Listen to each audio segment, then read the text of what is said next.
നമസ്കാരം. ബഹിരാകാശത്ത് ഇന്ത്യയുടെ വലിയ പ്രതിരോധം. ചൈനയെയും പാകിസ്ഥാനെയും നേരിടാൻ ബോഡിഗാർഡ് ഉപഗ്രഹങ്ങൾ വരാൻ പോകുകയാണ്. എന്താണ് സംഭവമെന്നല്ലേ നമുക്ക് വിശദമായിട്ട് കാര്യങ്ങൾ മനസ്സിലാക്കാം. ഇന്ത്യ ബഹിരാകാശ മേഖലയിൽ നേടിയ നേട്ടങ്ങൾ ലോകത്തിന്റെ മുമ്പിൽ ശ്രദ്ധ നേടിയിരിക്കുകയാണ്. ആശയവിനിമയവും കാലാവസ്ഥാ നിരീക്ഷണവും ദേശീയ സുരക്ഷയും ഉൾപ്പെടെ വിവിധ രംഗങ്ങളിൽ ഇന്ത്യൻ ഉപഗ്രഹങ്ങൾ നിർണായക പങ്ക് ഇന്ന് വഹിക്കുന്നുണ്ട്. എന്നാൽ അന്താരാഷ്ട്ര സാഹചര്യങ്ങൾ മാറിക്കൊണ്ടിരിക്കുകയാണ് എന്ന കാര്യം അറിയാമല്ലോ. സൈനിക രാഷ്ട്രീയ മത്സരങ്ങൾ ഭൂമിയിലെ അതിർത്തികൾക്കപ്പുറം ബഹിരാകാശത്തേക്കും വ്യാപിച്ചു കഴിഞ്ഞിട്ടുണ്ട്. ഉപഗ്രഹങ്ങൾ രാജ്യങ്ങളുടെ കണ്ണുകളും ചെവികളും എന്ന നിലയിൽ മാറിയതുകൊണ്ട് തന്നെ അവയെ ലക്ഷ്യമിടുന്ന ഭീഷണികളും വർദ്ധിച്ചു വരുന്ന കാലഘട്ടത്തിലൂടെയാണ് നമ്മളിപ്പോൾ കടന്നു പോകുന്നത്. 2024 നടന്ന ഒരു സംഭവം ഇന്ത്യക്ക് വലിയൊരു മുന്നറിയിപ്പാണ് നൽകിയത്. അയൽ രാജ്യത്തിന്റെ ഒരു ബഹിരാകാശ പേടകം ഇസ്രോയുടെ ഉപഗ്രഹത്തിന്റെ വെറും 1 കിലോമീറ്റർ മാത്രം അകലത്തിലെത്തിയപ്പോൾ അത് സാങ്കേതികമായ അപകട സാധ്യത മാത്രമല്ല, രാഷ്ട്രീയമായ സന്ദേശമാണ് നൽകിയത്. വിദഗ്ധർ ഇതിനെ ശക്തി പ്രകടനം എന്നാണ് വിശകലനം ചെയ്തത്. കൂട്ടിയിടി സംഭവിച്ചിട്ടില്ല എങ്കിലും ഇന്ത്യയുടെ ബഹിരാകാശ സ്വത്തുക്കൾക്ക് നേരെയുള്ള ഭാവി ഭീഷണികളെക്കുറിച്ചുള്ള ആശങ്ക ശക്തമായി ഉയർത്താൻ ഈ സംഭവത്തിന് സാധിച്ചു. ഈ സാഹചര്യത്തിലാണ് ഇന്ത്യ ബോഡിഗാർഡ് ഉപഗ്രഹങ്ങൾ വികസിപ്പിക്കാൻ പദ്ധതിയിട്ടത്. ആശയം വളരെ വ്യക്തമാണ്. സ്വന്തം ഉപഗ്രഹങ്ങളെ ചുറ്റിപ്പറ്റി അവരെ സംരക്ഷിക്കുന്നതിനും ഭീഷണികൾ നേരത്തെ തിരിച്ചറിയുന്നതിനുമുള്ള പ്രത്യേക സാങ്കേതിക സംവിധാനമാണ് ഈ ബോഡിഗാർഡ്. എതിരാളികളുടെ ഉപഗ്രഹങ്ങൾ സംശയാസ്പദമായി സമീപിച്ചാൽ ഇത്തരം ബോഡിഗാർഡ് ഉപഗ്രഹങ്ങൾ മുന്നറിയിപ്പ് നൽകുകയും ആവശ്യമെങ്കിൽ പ്രതിരോധ നടപടികൾ കൈക്കൊള്ളുകയും ചെയ്യും. ഇതിലൂടെ ഇന്ത്യൻ ഉപഗ്രഹങ്ങളുടെ പ്രവർത്തന സുരക്ഷ വർദ്ധിപ്പിക്കുകയാണ് ലക്ഷ്യമിടുന്നത്. ഇത്തരം നീക്കങ്ങൾക്ക് പിന്നിൽ വലിയൊരു തന്ത്രപരമായ ആവശ്യകത നിലനിൽക്കുന്നുണ്ട്. അതായത് ലോകത്ത് അമേരിക്ക, റഷ്യ, ചൈന തുടങ്ങിയ ശക്തികൾ ഇതിനകം തന്നെ ബഹിരാകാശത്തെ സൈനികമായി പ്രാധാന്യമുള്ള ഒരു മേഖലയായിട്ട് കണ്ടു തുടങ്ങിയിട്ടുണ്ട്. സാറ്റലൈറ്റ് കില്ലർ മിസൈലുകൾ, ലേസർ അധിഷ്ഠിത സംവിധാനങ്ങൾ, ഇലക്ട്രോണിക് ജാമിംഗ് ടെക്നോളജികൾ തുടങ്ങിയ പരീക്ഷണ ഘട്ടങ്ങൾ പിന്നിട്ട് കഴിഞ്ഞിട്ടുണ്ട്. ഈ പശ്ചാത്തലത്തിൽ ഇന്ത്യക്ക് സ്വന്തം ഉപഗ്രഹങ്ങൾ സംരക്ഷിക്കാനുള്ള സംവിധാനങ്ങൾ ഇല്ലെങ്കിൽ ദേശീയ സുരക്ഷയ്ക്ക് വലിയ തിരിച്ചടിയാകും അത്. ബോഡിഗാർഡ് ഉപഗ്രഹങ്ങൾ വികസിപ്പിക്കുന്നത് വെറും സാങ്കേതിക നേട്ടമല്ല, അതൊരു രാഷ്ട്രീയ സന്ദേശമാണ്. ഇന്ത്യയുടെ ബഹിരാകാശ സ്വത്തുക്കൾക്കെതിരായ ഏത് ശ്രമത്തിനും പ്രതികരിക്കാൻ കഴിയുന്ന ശേഷി തനിക്കുണ്ടെന്ന് ലോകത്തെ അറിയിക്കുക എന്നതാണ് ഇന്ത്യ ഇപ്പോൾ ചെയ്യുന്നത്. ഇത് ഇന്ത്യയെ ബഹിരാകാശ ശക്തികളുടെ നിരയിൽ കൂടുതൽ ഉറപ്പോടെ ഉയർത്തുക തന്നെ ചെയ്യും. എങ്കിലും ഈ നീക്കത്തിന് ചില വെല്ലുവിളികളുമുണ്ട്. വൻ സാമ്പത്തിക ചെലവാണ് ഇതിൽ പ്രധാനമായിട്ട് പറയാനുള്ളത്. അന്താരാഷ്ട്ര നിയമപരമായ ചർച്ചകൾ, ബഹിരാകാശത്തിലെ ആയുധീകരണ ഭീഷണികൾ തുടങ്ങിയവയൊക്കെ ഇതിനോടൊപ്പം പറയേണ്ടതുണ്ട്. എന്നാൽ ഇന്ത്യക്ക് സുരക്ഷിതമായ ബഹിരാകാശ അന്തരീക്ഷം ഉറപ്പാക്കണമെങ്കിൽ ഇത്തരം മുന്നേറ്റങ്ങൾ അനിവാര്യമാണെന്നാണ് വിദഗ്ധർ വിലയിരുത്തുന്നത്. ചുരുക്കി പറഞ്ഞാൽ ഇന്ത്യയുടെ ബോഡിഗാർഡ് ഉപഗ്രഹ പദ്ധതി എന്നത് ഭാവി തലമുറയിലെ സുരക്ഷാ ആവശ്യങ്ങൾക്ക് മറുപടിയായിട്ടാണ് കാണേണ്ടത്. ഭൂമിയിൽ പോലെ തന്നെ ബഹിരാകാശത്തും ശക്തികൾ ഏറ്റുമുട്ടുന്ന ഒരു കാലഘട്ടത്തിൽ സ്വന്തം സ്വത്തുക്കൾ സംരക്ഷിക്കുന്നതിനുള്ള ശക്തമായ സംവിധാനങ്ങൾ ഒരുക്കുക ഇന്ത്യക്ക് കാലത്തിന്റെ ആവശ്യമായിട്ട് മാറിയിരിക്കുകയാണ്. ഇന്ത്യ ബോഡിഗാർഡ് ഉപഗ്രഹങ്ങൾ വികസിപ്പിക്കുന്നതിലൂടെ ദേശീയ സുരക്ഷയ്ക്ക് ഗുണകരമായ മുന്നേറ്റം ഉണ്ടാകുമെങ്കിലും ബഹിരാകാശ രംഗത്ത് ചില പ്രശ്നങ്ങളും സംഘർഷ സാധ്യതകളും ഉയരുമെന്നും പറയാവുന്നതാണ്. ആദ്യമായി ബഹിരാകാശത്തിന്റെ ആയുധീകരണ ഭീഷണി വർദ്ധിക്കും. ഇന്ത്യ പോലുള്ള വലിയ ബഹിരാകാശ ശക്തി തന്നെ ഉപഗ്രഹങ്ങളെ സംരക്ഷിക്കാൻ സൈനികമായ സംവിധാനങ്ങൾ കൊണ്ടുവരുമ്പോൾ മറ്റ് രാഷ്ട്രങ്ങൾക്കും അവരുടെ ഉപഗ്രഹങ്ങളെ സംരക്ഷിക്കാൻ പുതിയ പ്രതിരോധ സംവിധാനങ്ങൾ വികസിപ്പിക്കേണ്ടതായി വരും. ഇതോടെ ബഹിരാകാശം പുതിയൊരു ആയുധ മത്സരം നടക്കുന്ന വേദിയായി മാറാനുള്ള സാധ്യത അവിടെ നിലനിൽക്കുന്നുണ്ട്. രണ്ടാമതായി അന്താരാഷ്ട്ര നിയമ കരാറുകളുമായിട്ടുള്ള സംഘർഷം ഉയരുമെന്നതാണ്. അതായത് ഐക്യരാഷ്ട്രസഭയുടെ ഔട്ടർ സ്പേസ് ട്രീറ്റി 1967 ഇത് സൈൻ ചെയ്യുന്നത്. ഇത് പ്രകാരം ബഹിരാകാശം സമാധാനപരമായ ഉപയോഗം കൊണ്ടാണ് സംഭരണം ചെയ്യപ്പെട്ടിരിക്കുന്നത്.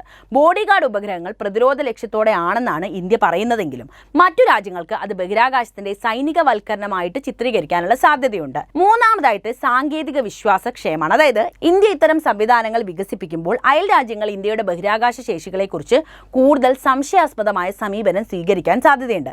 ഇതിനകം തന്നെ ഏഷ്യയിൽ സൈനിക ശക്തി സമത്വം സംബന്ധിച്ച ആശങ്കകൾ നിലനിൽക്കുന്നുണ്ട് എന്ന കാര്യം അറിയാമല്ലോ.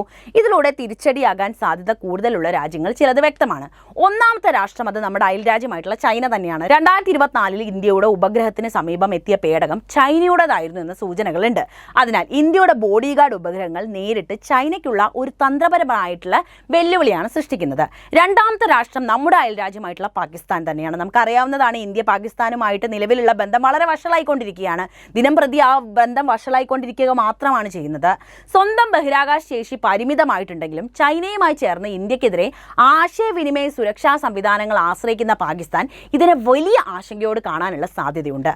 അതുപോലെ തന്നെയാണ് അമേരിക്കയും റഷ്യയും. ഇരുവരും തന്നെ ബഹിരാകാശത്തിൽ സൈനിക ശേഷികൾ പുലർത്തുന്ന രണ്ട് വലിയ ശക്തികളാണ് എന്ന കാര്യം അറിയാമല്ലോ. ഇന്ത്യയുടെ ഈ നീക്കത്തെ അവർ തുറന്ന് എതിർക്കുന്നില്ല എങ്കിലും ഭാവിയിൽ ഇന്ത്യ അവരുടെ സംവിധാനങ്ങളെ മറികടക്കുമോ എന്ന ആശങ്ക അമേരിക്കയ്ക്കും അതുപോലെ തന്നെ റഷ്യയ്ക്കും ഉണ്ടാകാനുള്ള സാധ്യതയും അവിടെയുണ്ട്. ഇനി യൂറോപ്യൻ രാജ്യങ്ങളിലേക്ക് വരികയാണെങ്കിൽ പ്രത്യേകിച്ച് ഫ്രാൻസ്, ബ്രിട്ടൻ, ജർമ്മനി എന്നിവർക്കും ഇന്ത്യയുടെ പ്രതിരോധ ഉപഗ്രഹ പദ്ധതി ബഹിരാകാശത്തിലെ മത്സരം കൂടുതൽ രൂക്ഷമാകും എന്ന ഭയം ഉണ്ടാക്കാനുള്ള സാധ്യതയുണ്ട്.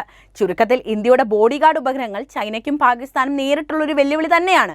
എന്നാൽ ദീർഘകാലത്ത് അമേരിക്ക, റഷ്യ, യൂറോപ്യൻ രാഷ്ട്രങ്ങൾ പോലും ഇതിനെ പുതിയൊരു ബഹിരാകാശ ആയുധ മത്സരത്തിന്റെ തുടക്കം എന്ന നിലയിൽ കാണാനുള്ള സാധ്യതയേറെയാണ്. ഇന്ത്യയുടെ ബഹിരാകാശ നേട്ടങ്ങൾ ലോകരാഷ്ട്രങ്ങൾ അത്ഭുതത്തോടെ നോക്കി കാണുന്ന ഒരു കഥയാണ്. എന്തായാലും ഇന്ത്യ കുതിച്ചു കയറുകയാണ് എന്ന കാര്യം തന്നെയാണ് ഈ ബോഡിഗാർഡ്സും പറയുന്നത്. എന്നാൽ ഇതിനോടൊപ്പം തന്നെ നമ്മൾ മനസ്സിലാക്കേണ്ടതാണ് എന്ന് എനിക്ക് തോന്നുന്നത് ഇന്ത്യയുടെ ബഹിരാകാശ ചരിത്രം തന്നെയാണ്. ഇന്ത്യയുടെ ബഹിരാകാശ നേട്ടങ്ങൾ ലോകരാഷ്ട്രങ്ങൾ വളരെ അത്ഭുതത്തോടെ നോക്കിക്കാണുന്ന ഒരു കഥയാണ്. 1960കളിലെ തുടക്കം മുതൽ വളരെ ലളിതമായ റോക്കറ്റുകളും പരിമിതമായ സാങ്കേതിക ശേഷി മാത്രമുള്ള ഇന്ത്യ ഇന്ന് സ്വയം വികസിപ്പിച്ച് ലോഞ്ച് വാഹനങ്ങൾ, നിരീക്ഷണ ആശയവിനിമയ ഉപഗ്രഹങ്ങൾ, ചന്ദ്ര ചൊവ്വ ദൗത്യങ്ങൾ, മനുഷ്യസഹിത ദൗത്യങ്ങൾക്കുള്ള ഒരുക്കങ്ങൾ എന്നിവ വഴി ലോകത്തിലെ മുൻനിര ബഹിരാകാശ ശക്തികളിൽ ഒന്നായിട്ട് മാറിക്കൊണ്ടിരിക്കുകയാണ്. ഇപ്പോൾ ഇന്ത്യ ഒരുക്കുന്ന ബോഡിഗാർഡ് ഉപഗ്രഹങ്ങൾ എന്ന ആശയം സ്വന്തം ബഹിരാകാശ സ്വത്തുക്കളെ സംരക്ഷിക്കാനുള്ള കഴിവിലേക്ക് ഇന്ത്യ നീങ്ങിക്കൊണ്ടിരിക്കുകയാണെന്നും തെളിയിക്കുന്നു. ബഹിരാകാശ യാത്രയുടെ ആദ്യകാലങ്ങളിൽ ഇന്ത്യ നേരിട്ട വെല്ലുവിളികൾ ചെറുതായിരുന്നില്ല. 1962 സ്ഥാപിതമായ Indian national committee for space research പിന്നീട് രൂപം കൊണ്ട ഇന്ത്യൻ ബഹിരാകാശ ഗവേഷണ സംഘടനയായ ഇസ്രോയുടെ അടിസ്ഥാനമായി മാറി. 1975 വിക്ഷേപിച്ച ആദ്യ ഉപഗ്രഹമായിട്ടുള്ള ആര്യഭട്ട ഇന്ത്യയെ അന്താരാഷ്ട്ര ബഹിരാകാശ കുടുംബത്തിലെ അംഗവുമാക്കി. പിന്നീട് SLV-3, PSLV, GSLV എന്നീ റോക്കറ്റുകളുടെ വിജയകരമായ വിക്ഷേപണങ്ങൾ ഇന്ത്യയെ സ്വയം ആശ്രയിക്കാവുന്ന വിക്ഷേപണ ശക്തിയാക്കി മാറ്റി. ആശയവിനിമയ ഉപഗ്രഹങ്ങളുടെ മേഖലയിൽ ഇൻസാറ്റ്, ജിസാറ്റ് പരമ്പരകളും കാലാവസ്ഥാ നിരീക്ഷണത്തിനായിട്ടുള്ള മെറ്റ്സാറ്റ്, ഇൻസാറ്റ് 3D പോലുള്ള ദൗത്യങ്ങളും ഇന്ത്യയുടെ ആഭ്യന്തര വികസനത്തെയും ദുരന്ത നിവാരണ ശേഷിയെയും വിപുലീകരിച്ചു. ഭൂമിയുടെ വിഭവങ്ങൾ, കാർഷിക ഉൽപാദനം, വനസംരക്ഷണം, ജലവിഭവങ്ങൾ തുടങ്ങിയ മേഖലകളിൽ നിർണായക പങ്ക് വഹിക്കുന്ന റിമോട്ട് സെൻസിംഗ് ഉപഗ്രഹങ്ങൾ ഇന്ത്യയുടെ ഏറ്റവും വലിയ സമ്പത്തുകളിൽ ഒന്നായി മാറി. ഇന്ത്യയുടെ അന്താരാഷ്ട്ര പ്രതിച്ഛായ ഉയർത്തിയിരിക്കുന്നത് ചന്ദ്ര ചൊവ്വ ദൗത്യങ്ങളിലാണ്. 2008 ചാന്ദ്രയാൻ 1 ദൗത്യം ചന്ദ്രന്റെ ഉപരിതലത്തിൽ ജലഗണങ്ങളുടെ സാന്നിധ്യം കണ്ടെത്തിയപ്പോൾ അത് ലോകശാസ്ത്രത്തിനു തന്നെ വലിയ സംഭാവനയാണ് നൽകിയത്. 2014 വിജയകരമായി മംഗൾ ഗ്രഹത്തിലെത്തിയ മംഗൾയാൻ ദൗത്യം ഇന്ത്യയെ ലോകത്തിലെ ആദ്യത്തെ വികസനോന്മുഖ രാഷ്ട്രമാക്കി മാറ്റി. അമേരിക്ക, റഷ്യ, യൂറോപ്യൻ യൂണിയൻ എന്നിവയ്ക്ക് ശേഷം ചൊവ്വയിൽ എത്തിച്ചേർന്ന 4ാമത്തെ ശക്തിയായിട്ടാണ് ഇന്ത്യ അന്ന് മാറിയത്. ഇതിന്റെ ചെലവ് അത്ര കുറഞ്ഞതായിരുന്നതിനാൽ ലോകം ഇന്ത്യയുടെ ചെലവ് കുറഞ്ഞ ബഹിരാകാശ ശാസ്ത്ര മാതൃകയെ തുറന്നു കാണാൻ തുടങ്ങി. ഇപ്പോൾ ഇന്ത്യ മനുഷ്യസഹിത ബഹിരാകാശ ദൗത്യത്തിലേക്ക് നീങ്ങിക്കൊണ്ടിരിക്കുകയാണ്. ഗഗൻയാൻ പദ്ധതിയിലൂടെ ഇന്ത്യൻ വ്യോമഗാമികൾ അടുത്ത കാലത്തു തന്നെ ഇന്ത്യൻ റോക്കറ്റുകളിൽ ബഹിരാകാശത്തേക്ക് പുറപ്പെടും. ഇത് ഇന്ത്യയുടെ സാങ്കേതിക ശേഷി മാത്രമല്ല, ആഗോള രാഷ്ട്രീയ നിലപാടുകളിലും വലിയൊരു ഉയർച്ചയാണ് നൽകുന്നത്. ഈ സമഗ്ര നേട്ടങ്ങളുടെ പശ്ചാത്തലത്തിലാണ് ഇന്ത്യയുടെ ബോഡിഗാർഡ് ഉപഗ്രഹങ്ങൾ പദ്ധതിയും ഉയർന്നു വന്നിരിക്കുന്നത്. ബഹിരാകാശം ഇനി വെറും ശാസ്ത്ര ഗവേഷണത്തിനും സാമ്പത്തിക വികസനത്തിനുമുള്ള ഒരു വേദിയായിരിക്കില്ല. അത് സുരക്ഷാ രാഷ്ട്രീയ മത്സരങ്ങളുടെ രംഗം കൂടിയാണ്. 2024 ഒരു അയൽരാജ്യത്തിന്റെ ബഹിരാകാശ പേടകം ഇന്ത്യൻ ഉപഗ്രഹത്തിന് അപകടകരമായി അടുത്തെത്തിയ സംഭവം ഇന്ത്യക്ക് വലിയ മുന്നറിയിപ്പാണ് നൽകിയത്. സ്വന്തം ഉപഗ്രഹങ്ങൾ സുരക്ഷിതമാക്കാനുള്ള സംവിധാനം ഇല്ല എങ്കിൽ രാജ്യത്തിന്റെ ആശയവിനിമയം, പ്രതിരോധ സംവിധാനം, സാമ്പത്തിക സംവിധാനങ്ങൾ എല്ലാം തന്നെ അപകടത്തിലാകുമെന്ന തിരിച്ചറിവാണ് ഇപ്പോൾ ബോഡിഗാർഡ് ഉപഗ്രഹങ്ങൾ വികസിപ്പിക്കാനുള്ള പ്രേരണയിലേക്ക് ഇന്ത്യനെ എത്തിച്ചത്. ഈ പദ്ധതി ഇന്ത്യയുടെ ബഹിരാകാശ യാത്രയിൽ ഒരു പുതിയ അധ്യായമാണ് കുറിക്കുന്നത്. ശാസ്ത്രീയ സാങ്കേതിക പുരോഗതിയെ സുരക്ഷിതമാക്കാൻ ആവശ്യമായ രാഷ്ട്രീയ സൈനിക കഴിവ് ഇന്ത്യ കൈവരിക്കുന്നതിന്റെ തെളിവ് കൂടിയാണിത്. ലോകം ഇതിനകം തന്നെ അമേരിക്ക, റഷ്യ, ചൈന എന്നീ രാജ്യങ്ങളെ ബഹിരാകാശത്തിന്റെ സൈനികവൽക്കരണത്തിൽ മുൻപന്തിയിലുള്ളവരാക്കി കാണുന്നു. ഇപ്പോൾ ഇന്ത്യയും സ്വന്തം സവിശേഷ രീതിയിൽ ആ നിരയിൽ എത്തിക്കൊണ്ടിരിക്കുകയാണ്. എങ്കിലും ഇന്ത്യയുടെ ലക്ഷ്യം വെറും ആയുധ മത്സരം മാത്രമല്ല, മറിച്ച് സ്വന്തം സ്വത്തുക്കളുടെ സംരക്ഷണമാണ്. ഇന്ത്യ തുടക്കം മുതൽ തന്നെ ബഹിരാകാശത്തെ സമാധാനപരമായി ഉപയോഗിക്കണമെന്ന് ആവർത്തിച്ചുകൊണ്ടിരിക്കുന്ന ഒരു രാജ്യം കൂടിയാണ്. എന്നാൽ ഭൂമിയിലെ ശക്തി സമവാക്യങ്ങൾ ബഹിരാകാശത്തേക്കും വ്യാപിച്ചിരിക്കുന്ന ഈ സാഹചര്യത്തിൽ ആവശ്യമായ പ്രതിരോധ സംവിധാനങ്ങൾ വികസിപ്പിക്കുന്നത് ഇന്ത്യക്ക് ഒഴിവാക്കാനാകാത്ത ഉത്തരവാദിത്തമായി മാറിയിരിക്കുകയാണ്. ചുരുക്കി പറയുകയാണെങ്കിൽ ഇന്ത്യയുടെ ബഹിരാകാശ നേട്ടങ്ങളുടെ ചരിത്രം ആര്യഭട മുതൽ ചന്ദ്രയാൻ വരെ അഭിമാനകരമായ പുരോഗതിയുടെ കഥയാണ് പറയുന്നത്. ഇപ്പോൾ ബോഡിഗാർഡ് ഉപഗ്രഹങ്ങൾ അതിന്റെ പുതിയ അധ്യായമായി തുറന്നു വരുമ്പോൾ അത് ഇന്ത്യയുടെ ശാസ്ത്രീയ കഴിവിന്റെ തെളിവും സ്വന്തം ദേശീയ സുരക്ഷയ്ക്കുള്ള തന്ത്രപരമായ ഉറച്ച നിലപാട് കൂടിയാണ്. ഇതോടെ ഇന്ത്യയെ ലോകം ഇനി വെറും ബഹിരാകാശ ഗവേഷണ രാജ്യമായി മാത്രം കാണുകയില്ല, മറിച്ച് സ്വന്തം താല്പര്യങ്ങളും സ്വത്തുക്കളും സംരക്ഷിക്കാൻ കഴിയുന്ന സമഗ്ര ബഹിരാകാശ ശക്തിയായി തിരിച്ചറിയുക തന്നെ ചെയ്യും. അപ്പോൾ ഈ വിഷയത്തിലെ നിങ്ങളുടെ നിലപാട് എന്തായാലും കമൻ്റായിട്ട് രേഖപ്പെടുത്തണേ.